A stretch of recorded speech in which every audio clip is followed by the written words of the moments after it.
Change എങ്ങനെയാ വന്നേ? Change സംഭവിച്ചത് എപ്പോ, എങ്ങനെ, എവിടെ? പെട്ടെന്ന് എങ്ങനെ മാറി? ഏത് മരുന്ന് കഴിച്ചേ? പ്രതീക്ഷിക്കാതെ കിട്ടിയ അറിവാണ്. പക്ഷെ ഈ അറിവെന്ന് പറഞ്ഞാൽ ഓൾ എൻകംപാസിംഗ് അറിവാണ്. That you realise that oh everything is one. എന്റെ വലിയ മുത്തപ്പ പിടിച്ചാലും വലുതാണ് ആളേല്. I am that one. പിന്നെ there is no confusion in you because you have got the ultimate answer.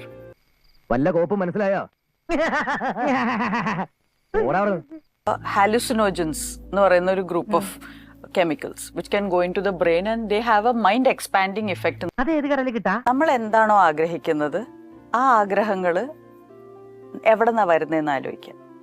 ആ ആഗ്രഹം എവിടെന്നാ വരുന്നത്? മൈൻഡിലേക്ക് എവിടെന്ന് വന്നു? അങ്ങനെയൊക്കെ ചോദിച്ചാ അതിനാണ് മെഡിറ്റേഷൻ എന്ന് പറയുന്നത്. ബോധം ഇല്ലാണ്ട് എന്തെങ്കിലും ബുദ്ധിമോശം കാണിച്ചാ ബുദ്ധിയുള്ളവര് ബോധത്തോടെ പറഞ്ഞ് മനസ്സിലാക്കി തരണ്ടേ? അതല്ലേ ബോധക്കേടുള്ളവരുടെ ലക്ഷണം. ഒരു വീട്ടമ്മയാണേ. അപ്പൊ നമ്മൾ ഇന്ന് ജോലിയെല്ലാം തീർത്ത് മെഡിറ്റേഷനിൽ ഇരിക്കാന്ന് വിചാരിക്കും. അപ്പൊ മനസ്സിലാക്കും, അയ്യോ ഫ്രിഡ്ജിന് ദോഷമാവുണ്ടോ, നാളത്തേക്ക് പാലുണ്ടോ?